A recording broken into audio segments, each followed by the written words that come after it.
కృష్ణమాది గారు BJP support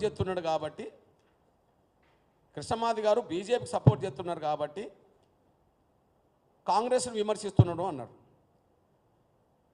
ఎవరికి support చేస్తేంది? నా విమర్శలో న్యాయం ఉన్నప్పుడు నేను సపోర్ట్ చేసే బీజేపీకి ఎందుకు సపోర్ట్ చేస్తున్నో చెప్తున్నా. ఉదాహరణకు ఇదే ఎన్నికలు, మరి 3 రిజర్వేషన్ స్థానాల్లో 2 అయితే మాదిగలకు బీజేపీ ఇచ్చింది కదా. మేము ఏ పార్టీనైనా కోరుతున్నది 2 కదా. 3 ఎస్సీ పార్లమెంట్ నియోజకవర్గాల్లో 3 మేము కోరట్లేదు కదా. 100కు 100% కోరట్లేదు కదా. 100కు 70% కోరుతున్నాం కదా. మా జనాభా పరంగా రావాల్సింది 2 కదా. మరి మాకు 2 బీజేపీ ఇచ్చింది కదా.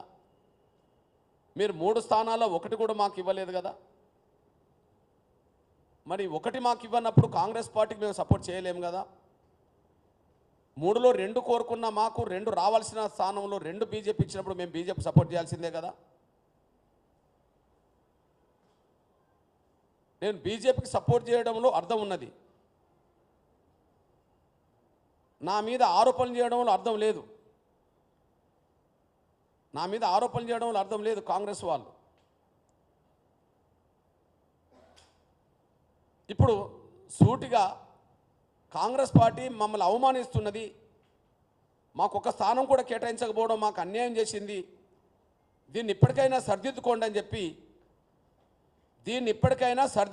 చెప్పి కాంగ్రెస్ నేతలకు ముఖ్యమంత్రి రేవంత్ రెడ్డి గారికి అప్పీల్ చేశాడు కదా. తను అన్న మాటలు ఏంటిది? ఇప్పటికైనా సరిదిద్దుకోండి, సమయం ఉన్నది అంటుండు.